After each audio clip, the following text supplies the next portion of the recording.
Welcome all of you to this exciting webinar, a very useful topic, very important topic, especially for those who have taken a jump into the data science field.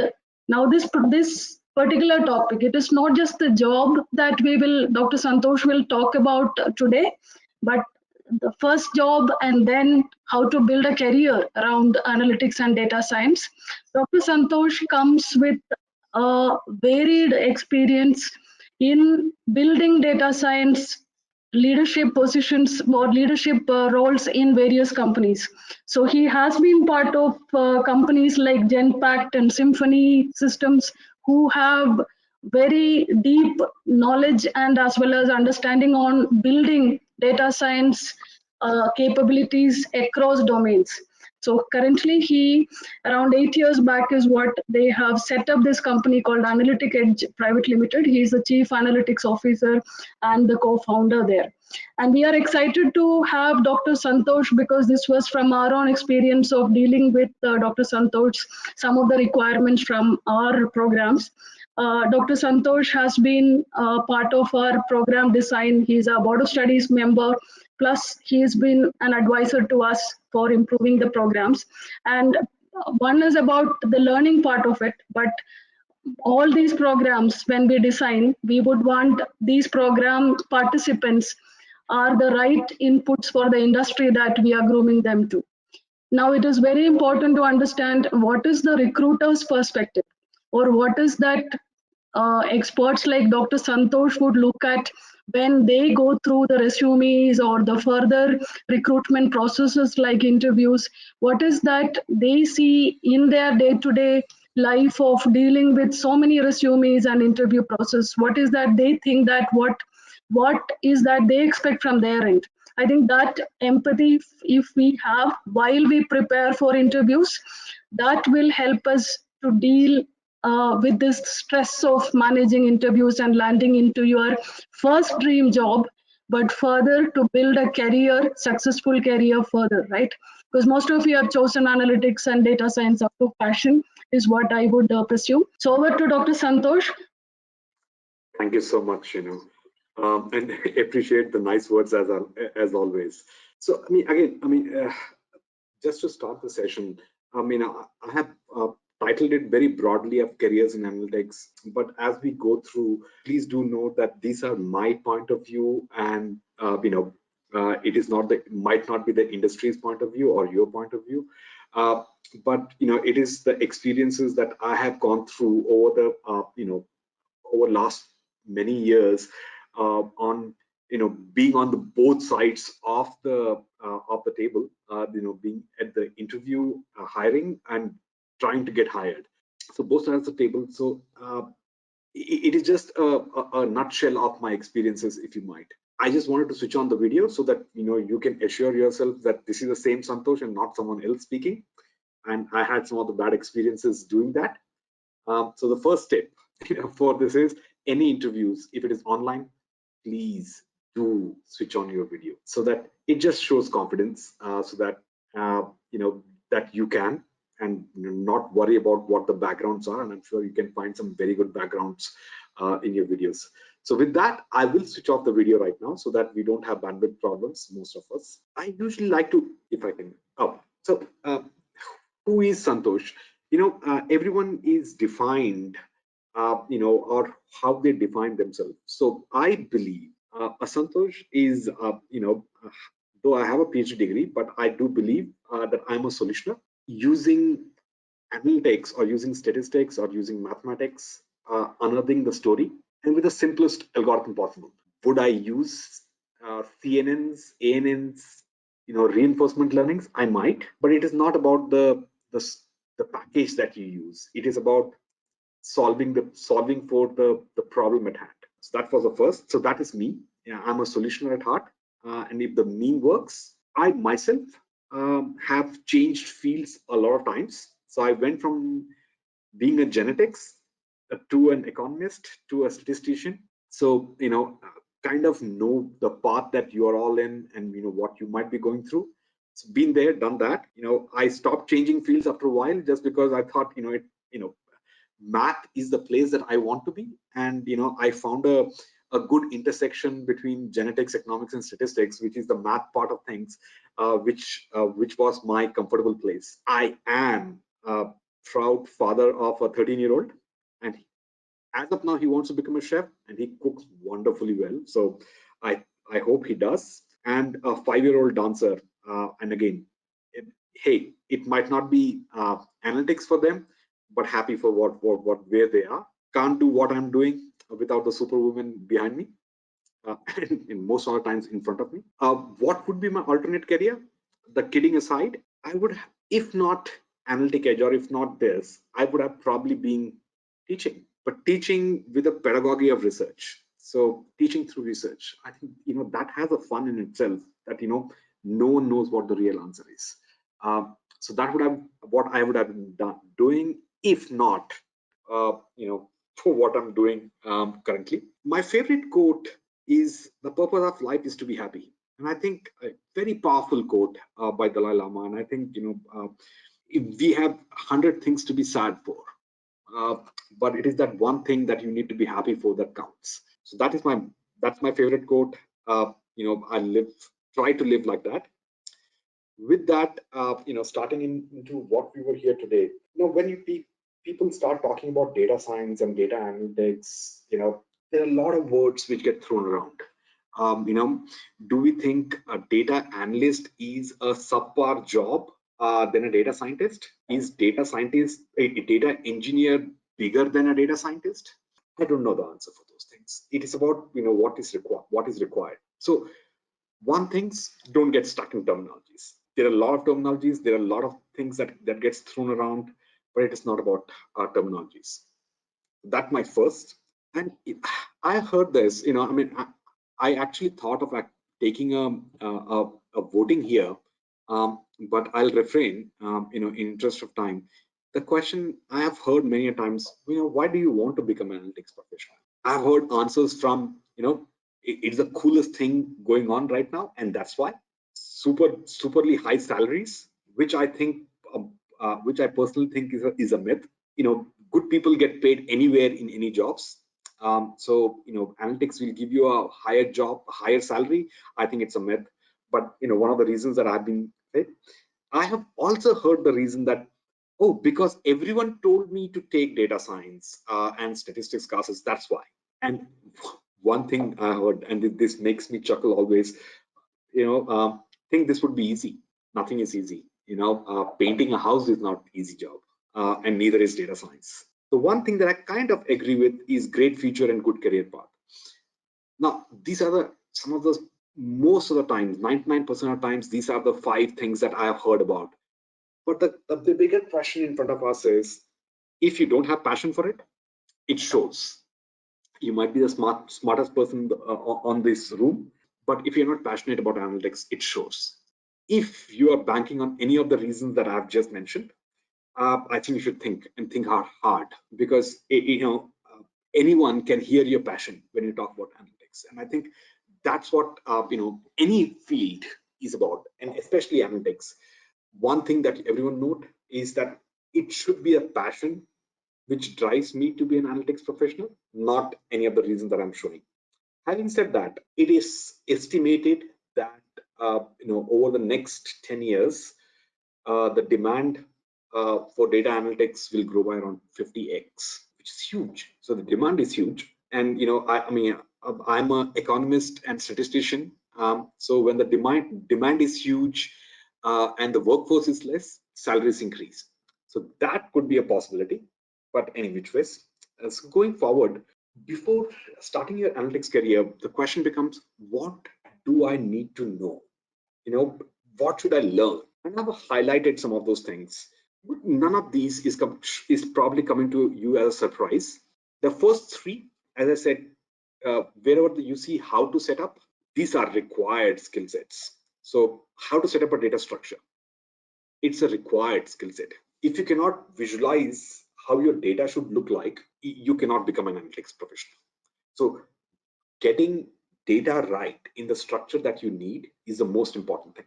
If you cannot visualize your data, again, it's a dead end for your analytics career. So data visualization is superly important. Not the tools that you use to do it. You can do it in by hand if that's what requires, but you should be able to visualize the data not in numbers but in charts. Um, Very powerful, big time. How to tell a story.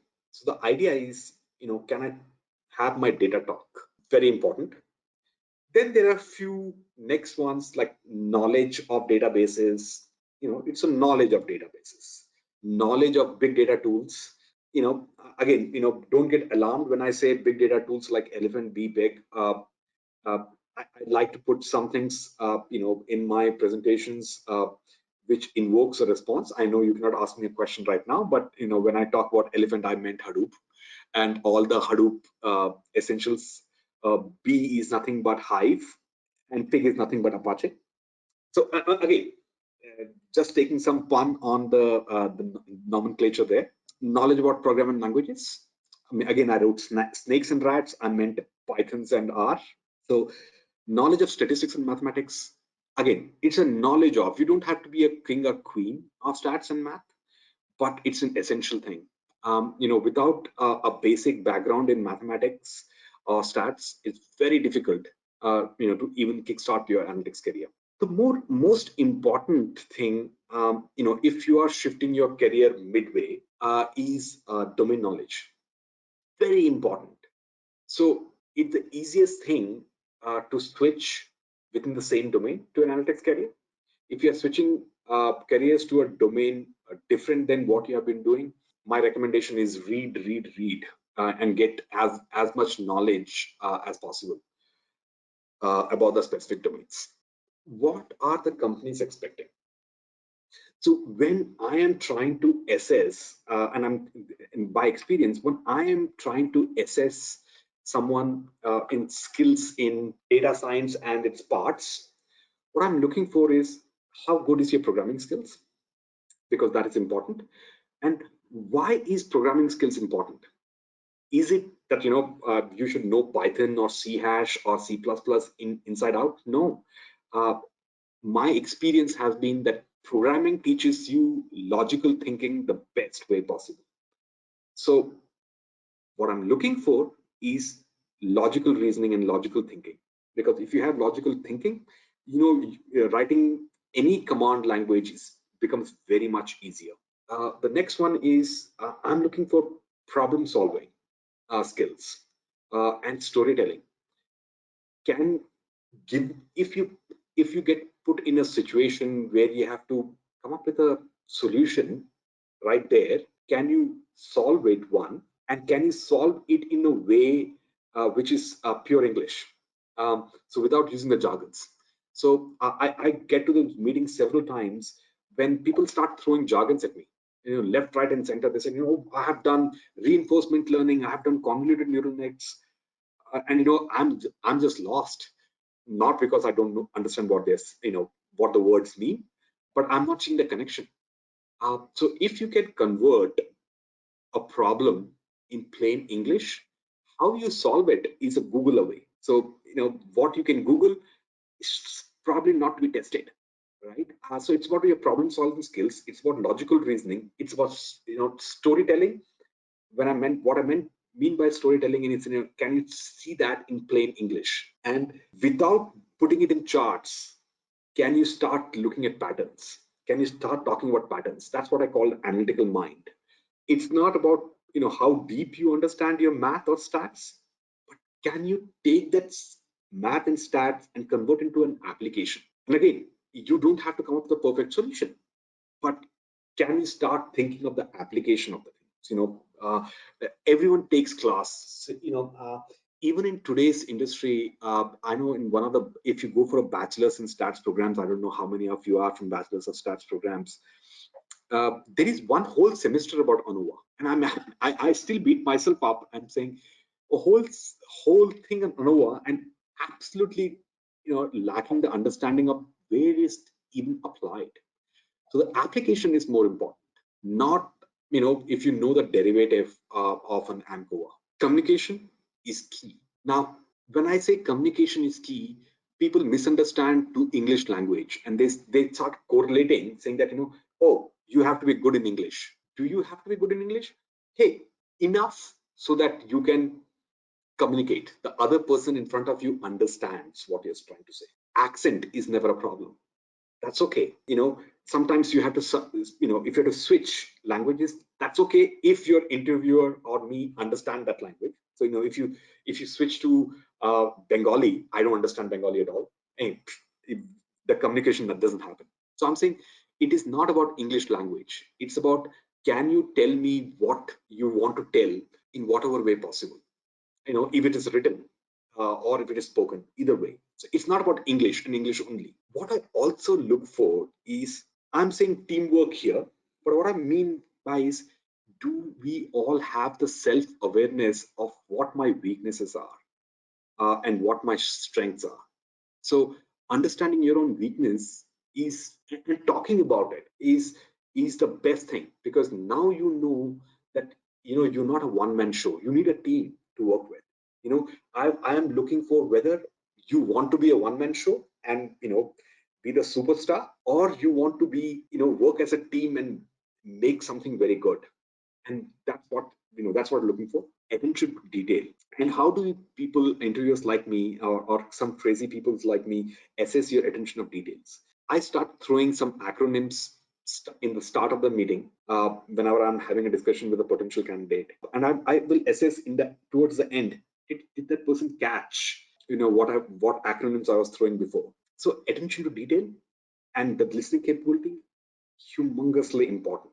One thing that I've learned throughout my career is, you have to make the backend as complicated as you want to be. The algorithms, all this, coding. If your front end of how you are visualizing, how you're talking about it to someone, if that is not simple, you lose 99% of your interviewers. So it can be as complicated, but if you cannot tell that in plain English, it's very difficult. Uh, I might be going a little off topic here, but I think whenever we take a data science course, or we want to switch to analytics, the only thing that we think of is that, oh, I want to become a data scientist. No, data scientist is one of them. There are many other roles which is in analytics, very important roles. It is data engineers or data architects, data analysts or business analyst, visualization or reporting analyst, consultants. And I'm sure that most of you are probably not even thinking sales is an option if you want to build a career in analytics. Pre-sales or solutioning, why not? The reason that I had put these options in front of you is, you have to decide yourself on what you are, what your strengths are, and what you want to be. Don't go by the sexiness of the title. I will more than happy if you join Analytic Edge and you're doing a visualization and reporting analyst work, but you say, hey, I want to be called head data scientist. I would more than happy to give you that. It's not about the titles, it's about the work. So if you're trying to figure out, what am I, what am I strong at, and what do I want to be? Data scientist is the pinnacle. I completely understand that. It is a person who has stupendous math skills and very good programming skills, right? So that is a data scientist for me. Whereas most of us, including myself, I'm not that good a programmer. So I call myself a consultant. And if I get bored with the title consultant, I call myself a data analyst, because that's what I am, right? So I'm saying that self-awareness of, what do you want to be? What are you good at? Are you good at everything, or are you good at some part of it? Where do you see yourself in 5 years down the line? Do you see yourself in the back end, programming? And there is nothing bad with the back end or the front end, talking to the clients. Which one are you? Or do you want to be something which is a combination of both? All the options open, but can we figure out what we actually want to be, what we are good at? What do I want to be? Sometimes your passion says that I want to be very client friendly person, but your strength is in the back end. What do? You go and take up a job where your strength lies, while developing your front end capabilities, right? So it's a development. It will not happen flip of a switch, right? It takes time. I think develop that. From my perspective, going in for a job got to be very clear on where your strengths lie, where your passion lies, and choose accordingly. Don't choose something which is easy. Don't choose something just by the name of it. Just because, hey, the name scientist looks fancy, and analyst is very small thing, right? Don't go by those terminologies. Go for what the work contains. You'll always come out a winner if you follow that thought process. And most importantly, also think of, no one talks about this when they talk about analytics careers. There's a humongous career to be made in sales, either in pre-sales or in solutioning. Amazing career to be made. No one thinks about it. It's just an option open in front of you. That position will get you the best, if you're looking for salary and that's what is driving you, that is the place that you'll get the most. What are the challenges that I have usually seen, in an analytics career? And again, this is a very high-level thought process coming from, a very candidate perspective. Lack of clarity. What do I mean when I say lack of clarity? Uh, and if I take you back to the previous slide that I was talking about, the lack of clarity of what do I want to be. There are overlapping concepts. Do I need to be a data engineer to be a data analyst? Everything is, it's not a, as I say, there is always an intersection. How big the intersection depends, but there's always an intersection. So that overlapping concept, the lack of clarity, is one of the challenges that I've usually seen. Domain knowledge is the biggest one, because if you are a mid-career professional and you are switching, it becomes very difficult. If I'm talking about, like Shinu told, that I am a born and bred CPG retail analytics person. I'm used to talking in a certain, let's say, certain acronyms. So, for example, I will speak about ACVs. If you don't know, then I have to explain it to you what all commodity volume means. It is just not about knowing what the acronym means.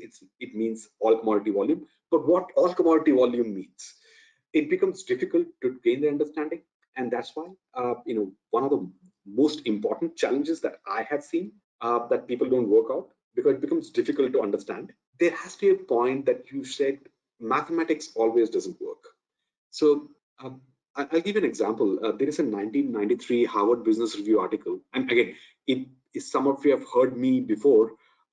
I take this example most of the times everywhere. So this article of HBR, there was an article which was trying to measure the IQ of the children using parents' attributes. So, how much have your parents studied? All the attributes, where do they work? How much do they make? Which neighborhood do you live? And so on and so forth. And they came to a conclusion that to get the best model fit, most predictive variable for a child's IQ is father's height. You should have the logical thinking that there is something wrong with that analysis. Now, of course, as you can understand, that article was actually a spoof on statistics or mathematics. So they are saying that, if you don't apply your logical brains, statistics and mathematics doesn't take you anywhere. It's about logical. Whatever we do, can I do a logic check and see, does it even make sense, right? So that's why mathematics always doesn't work, where people come believing in zeros and ones, and that's what I've seen mostly, because most of the people who are mid-career professional who are switching are coming from quote unquote software backgrounds or engineering backgrounds, where everything is zeros and ones. There is a gray area in between, and that's where the business lands. So it is not always 0 and 1, and keep room for 0.8, 0.9s. The other thing is not saying that whatever I have learned, now I'm good at it. So it's an evolving industry. Things change, things are fluid. If you're not keeping yourself up to date with both technical and business, it becomes a humongous big challenge. Many a times I have seen that the hiring managers and the candidates themselves are unclear on requirements, on what exactly do they want. And again, I'm saying it both sides. Training. I've always seen that, though you want to do this, but you're just not trained enough. So I think training is very important. And the last thing, I have one but last here, don't go by the section of the topic. So everyone gets thrilled by saying that, ooh, very cool, there's a job with XYZ company, they are looking for data scientists. You forget the fine print in the job description, because as a company we also put, even though I need a data analyst, I will put data scientist as a title because I get more hits, or more people who are interested. Don't just go by the topic line. Go by what your strengths and interests are. Read the fine print properly. And again, some of the things that we should be doing compared to the previous slides. As you said, know what you want to do is the key. So know your strengths, know your interests. That is the key to becoming successful in the analytics career. You have to understand that each job requires a very different skill set, all of which might not be in your strength areas. So whatever is not your strength area, go and get the right skills, go and get that experience. Forget the money. If you're really passionate about a career, sometimes you have to take a leap of faith and say, I will get the relevant experience even if I lose some money. Because I have heard this time and time again. I get XL already. So, because you're hiring me for analytics, you should pay me 40% more. As soon as I hear this, it turns, my first reaction is probably not the right person.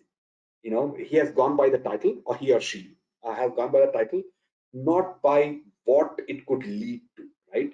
So, be in it for the long stop. So even if you have to take things that, take a leap of faith and say, if this works, in 5 years, I'll be making more. I think that's the mentality that you have to take through. And you got to clearly understand that learning never stops. So if you think by taking a course, everything will be hunky-dory and then now you're set in, no one could be more wrong, because the field is such a growing field that the learning never stops. And if the learning stops, believe me, in 2 years, everyone is obsolete. Analytic Edge is building a product. 7 years back when we started through this journey, .NET and C hash was the way to go, in ASP.NET and all those things. So we started building our products, in ASP.NET and C hashes and all those things. 2 years in, we figured out, hey, everything is going the microservices architecture way. So we had to switch our architecture. So, 1.5 years back, we started going through this journey of revamping all of the products into this new architecture. So all I'm saying is that it changes. If you don't change accordingly, you get left behind. So please don't think that learning stops. Learning never stops. One of the key to become a very successful in analytics career is, again, around 5 years back or 8 years back, you can name an analytics professional and people will know them personally, right? So just imagine all your friends who are in the analytics field for last 10-15 years, they all know each other very well. So networking is superly important in your careers. Very important. Just because, if somebody gets referred by someone I know, it carries more weightage because I automatically have that sense of confidence that I will not get referred a wrong person. Very important. Now, most of us, including people like me, are probably not very good at networking. How do I make my interviewer feel that I'm good? There's so many competitions. There are Kaggle competitions, there are hackathons. Get a real world feel. Get what analytics actually mean in real world.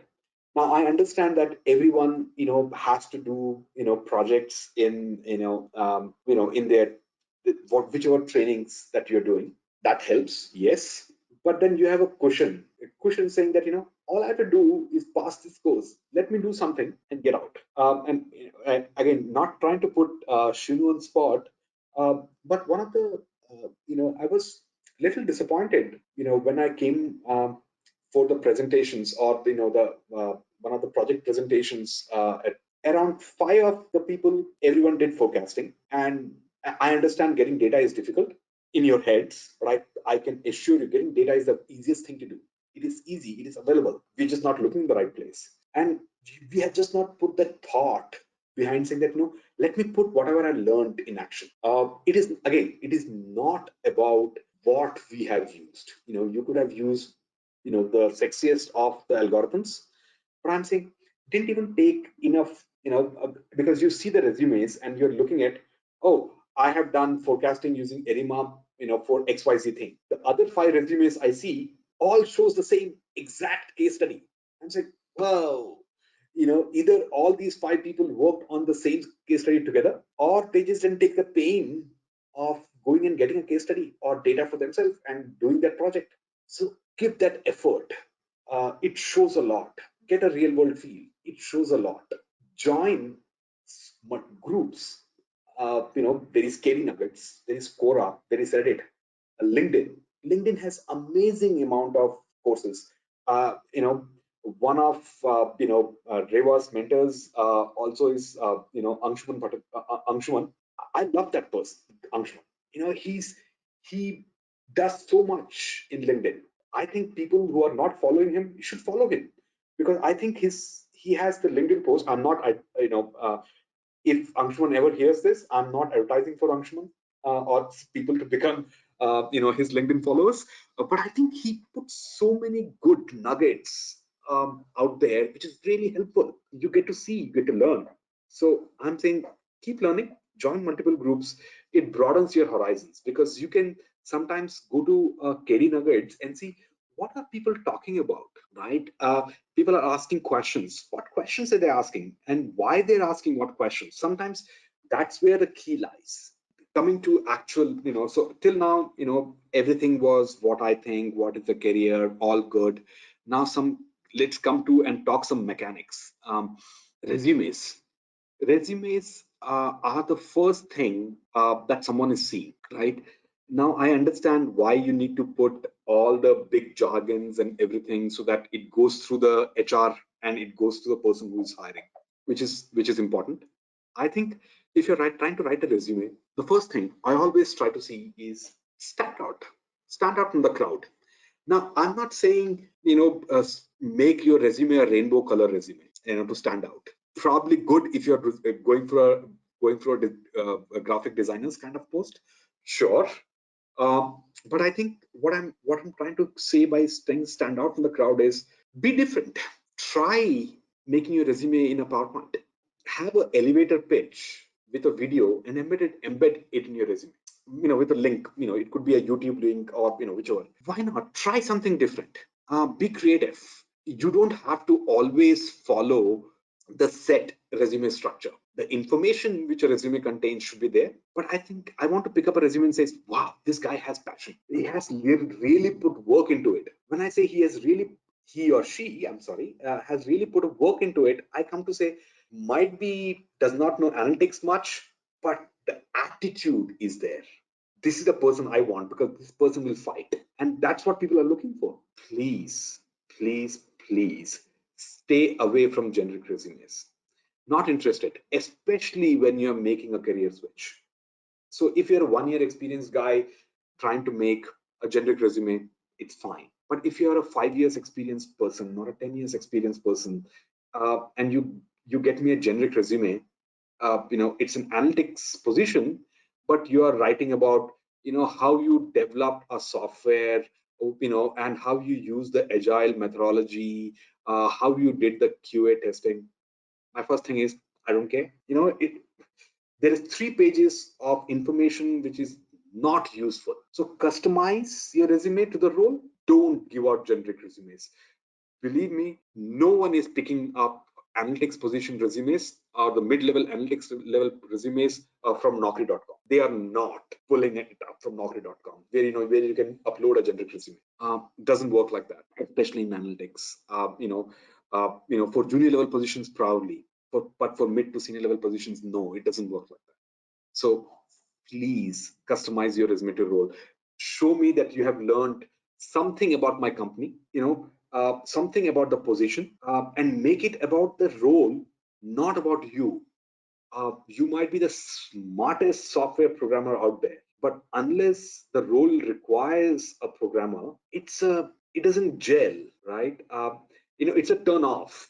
It's the first turn off. So learn, because believe me, what the HR is trying to do, or the person, the prospective employer is trying to do, is trying to learn about you. So they are making it about you. You have to make it about them, right? So it's a give and take. So I'm trying to understand, as an employer, whether this candidate suits. You have to figure out the same thing. Try to sell yourself. Many a times it's the other way. Don't write jargons. I see resumes where it starts with I know reinforcement learning. Believe me, I myself know just the spelling of reinforcement learning. It's a much deeper subject than that. So don't write jargons unless you can back it up. Write the application. Now I know you can back it up. Why you said, to get a hit. What I started doing is I saw a beautiful resume where they have put all the keywords in the footnote. So if any employer is doing a keyword search, this resume will pop up. But in the main body of the resume, they have not used Python, Hive, big data, none of the fancy words. None of the fancy words. It's a beautiful resume. They were smart enough to do as a SEO and put all the keywords in the footnote where it's not hitting your eye, but if somebody is doing a keyword search, it'll pop. So don't write jargons in the main body unless you can back it up. If you can back it up, absolutely put it. But my experience has been, if you're making a switch, you don't know enough, and be self-aware. It's okay. It's okay. No one is expecting you to know, how to, solve for a convoluted neural nets. Your resume should be playing to your strengths. Now, when I say play to your strengths, I just told in a couple of sentences before, don't talk about you. What analytic resume should shout is, these are my strengths and this is how it helps the company and the role that is being offered. It should clearly shout.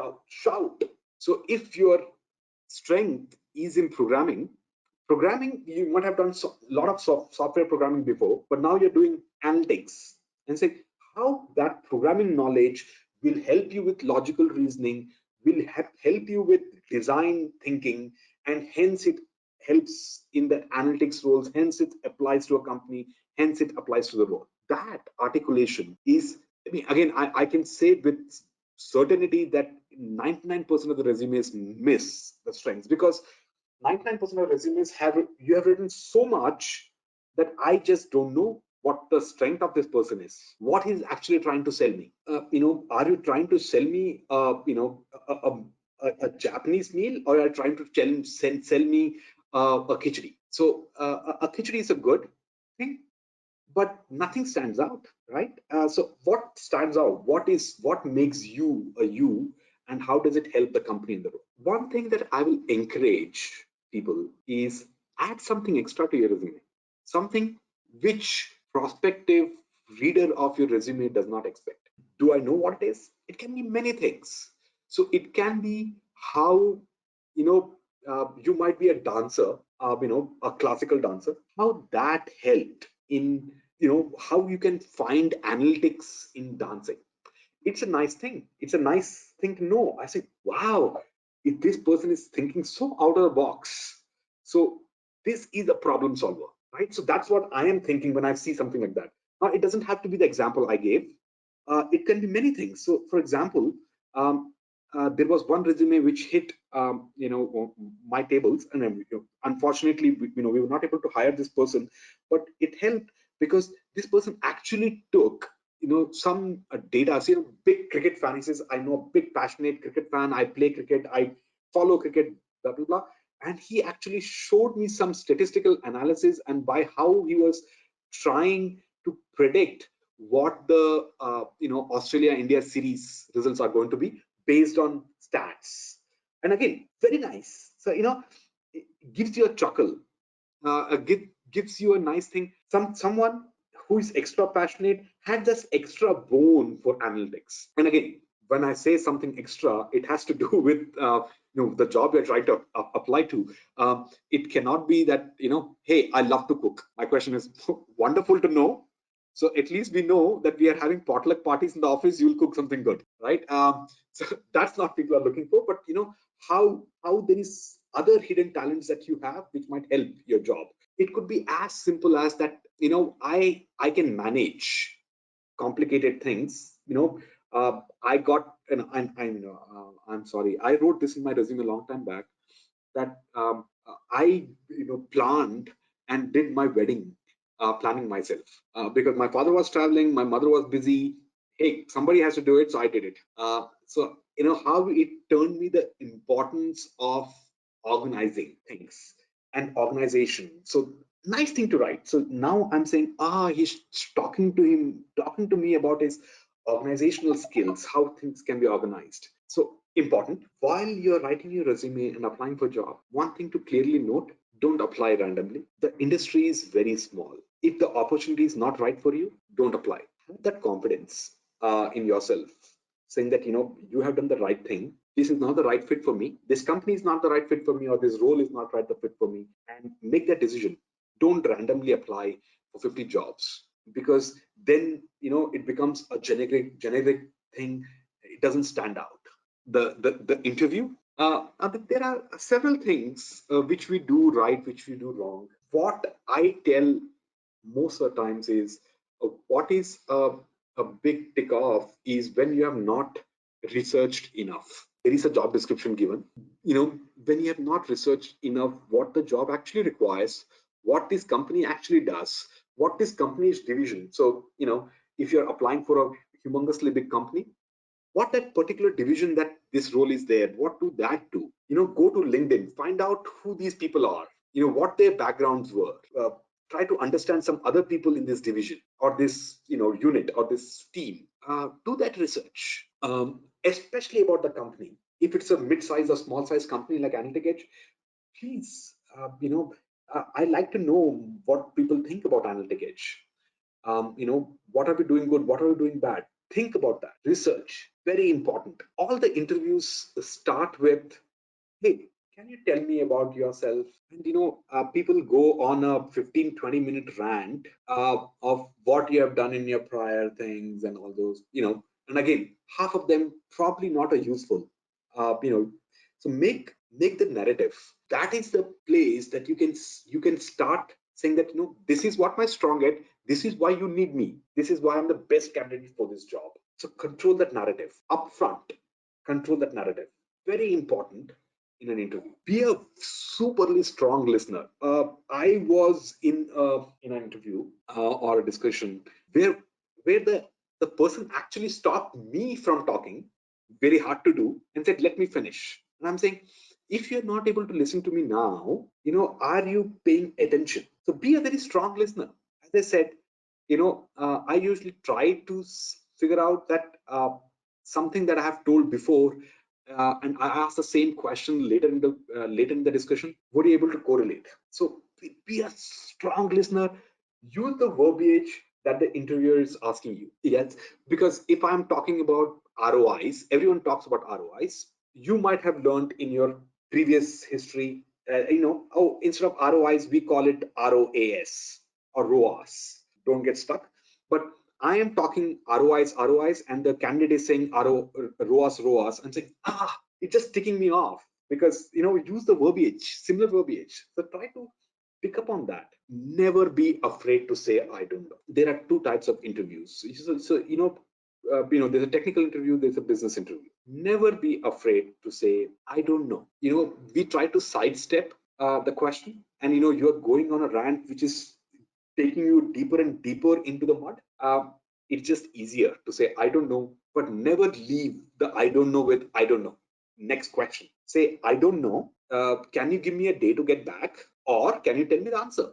Get the answer, or ask for the day. Ask for a time to get back. Something. Can I know your email address? I will get back to you with the answer, which is fine. Always in the interview, surprise. Keep something in your back pocket to surprise them. Very important.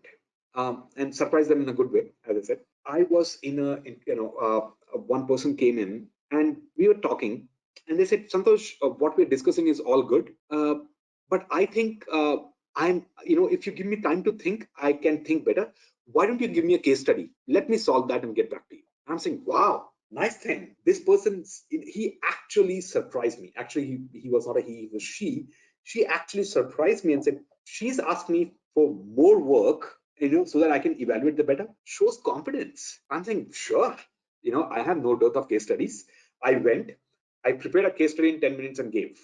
And this person came and fabulous case study, fabulous thought process.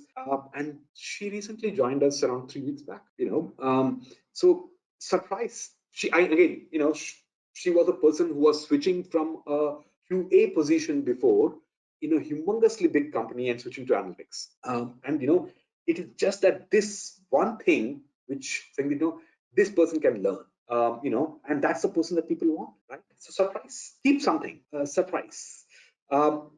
Always ask questions. Interview, very difficult to get to the next round if you don't ask questions. Ask questions about, what has the company grown? What are you trying to do? What is the company's culture? Especially culture, because, I want to know as much whether you fit into the culture of Analytic Edge. Similarly, you should figure out whether the Analytic Edge culture is for you. And I'm taking Analytic Edge as an example here. Any company, understand, ask the question. So what does that tell the company? It is telling me that you are evaluating the company to see the best fit. You are in it for a long time. You are not trying to just switch to an analytics field. 6 months down the line, someone else pays you higher and you leave. So it tells that, you're trying to put that effort to know the company, know its culture. Make it a discussion rather than an interview. So if it is becoming, hey, can you answer this? Can you answer that? Try to say, hey, this is what I've done. This is the case study I've done. You have a responsibility of making it a discussion as much as the interviewer. I hate, if your interviewers make it a 10, a 20 question kind of a game. Like, I have 20 questions, solve these 20 questions and then leave. It's not the right thing. If somebody is doing this, for me, that probably is not the right job. But having said that, if that is what is happening, you make it a discussion. You try to extract more information. You try to provide more context to your answers. So if somebody asks you, hey, do you know reinforcement learning? The answer could be yes. And then provide context. I have used reinforcement learning. This is what I know. This is what the context that I know of. Then ask a question back. Hey, do you use reinforcement learning in your current job? How is your company trying to use it? This is how I know about it. This is how I try to use it. So make it a discussion, right? That 20 question sharp kind of a question, that kind of a discussion stops, and then you make it a much broader discussion. Always, as I said, the first thing is given to you. So always it starts as, hey, tell me something about yourself. The end, the interviewer keeps usually to himself. I'm saying, don't take up that position. Last in, whatever you have said last is the freshest in my memory. The last thing that you should leave me with is a very clearly articulated closing statements. It should not be through the interviewer. Like, interviewer says, hey, we'll try to get back to you. This was an amazing thing. Thank you for your time. You say thank you and keep the phone. That doesn't help. Take the last 60 seconds to make your elevator pitch again. Have the opening statement with you, have the ending statement with you, because that's what I remember the most, the end. Don't be afraid of saying a polite no. If you, during the course of the interview, don't stop the interview process. Let it go through its course. But in the end, if it's not a position for you, don't let the interviewer think. Just say, hey, I know this is all very good, but I was looking for these things and it's not a role for me. However, if you have something like this, I would be very interested. I love your company, blah, blah. Always say a polite no. Why is that important? It is important, as I said, is because the industry is very small. This person who interviewed you today is probably sitting in 2 years down in some other company, and you might be interviewing for another place. So it's like this person knows what he wants. So it's a self-respect. It's a respect that the interviewer gains on you if you say a no. Two things that I'll leave everyone with. I know I have taken a lot of time. Preparation and research, that's the key. Make the interview into a discussion. Please do note, I go to the interviews and people start calling me sir. People start showing that how desperate they are. That doesn't get your job. That does not get your job. I just disregard those statements. So do note that it is ultimately supply and demand. It's as simple as that. Companies need you as much as you need them. I'm not saying this, to pat everyone on their backs, but it helps to know that they should want me and I should want them. Both goes in together. With that, I will stop.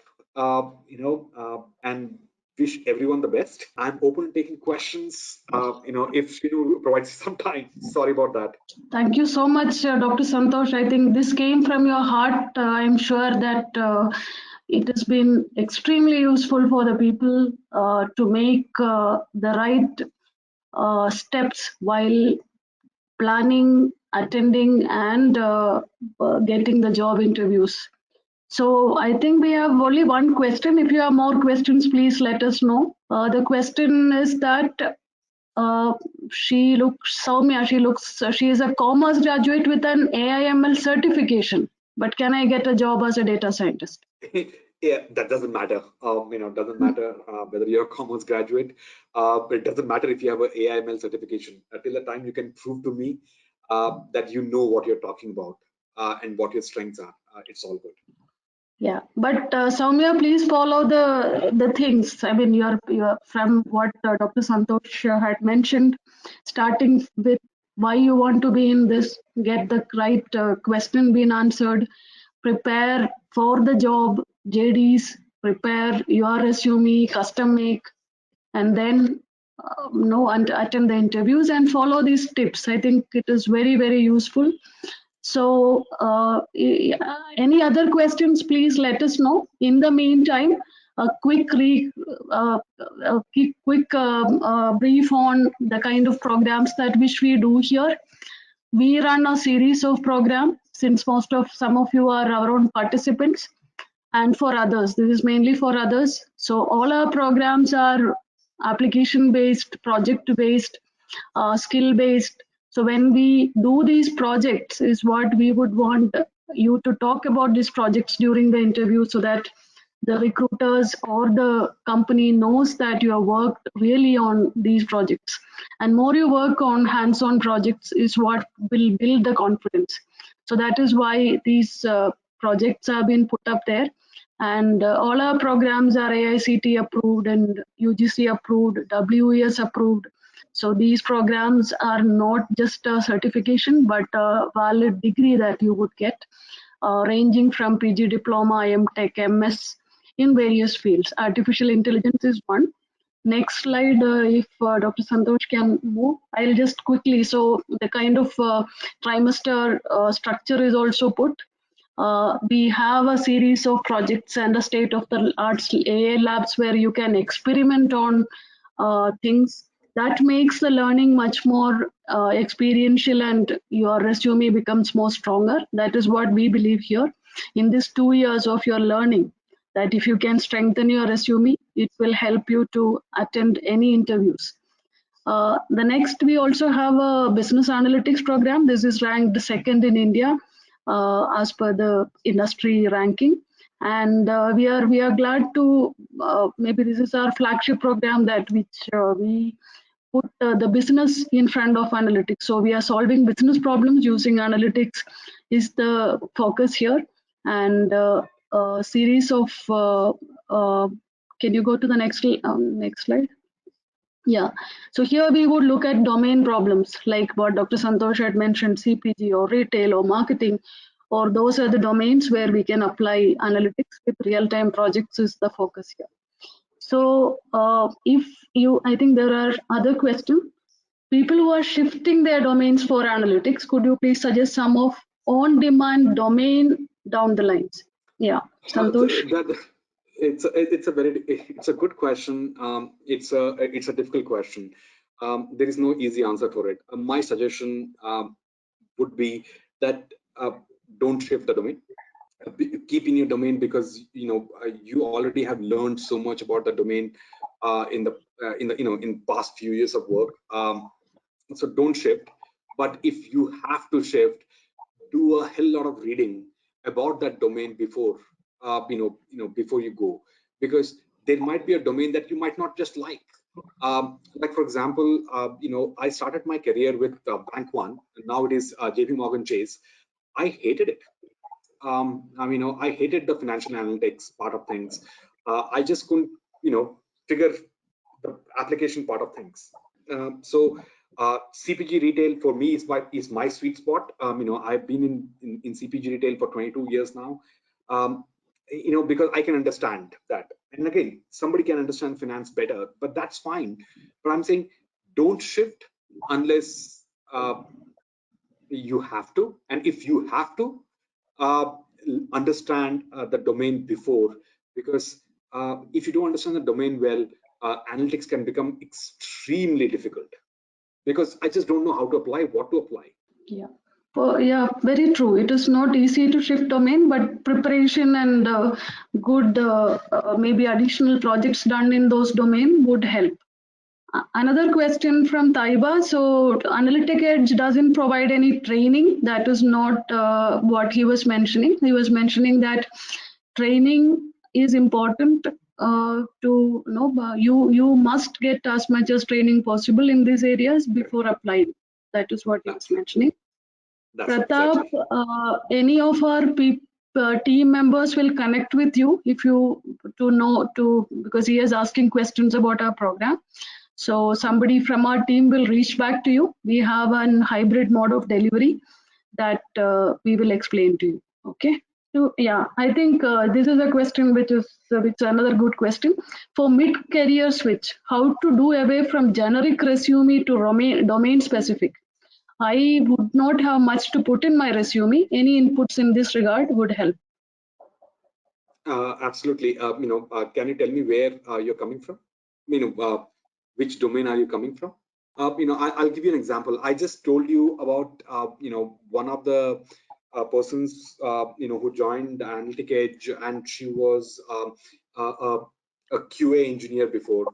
And again, I don't understand myself what QA engineers much, but what she was able to ably demonstrate in her resume is how the work that she has done in QA engineering applies to her, how it applies to the analytics and how it can help. So she was taking real life examples of, this is where she has applied analytics, even though it might be basic, but she says she applied analytics. She's ran some regression models to see, how to improve the process. And again, as I said, I didn't understand much of it, but what I trying to get from is that this person knows how to apply analytics even in the current job.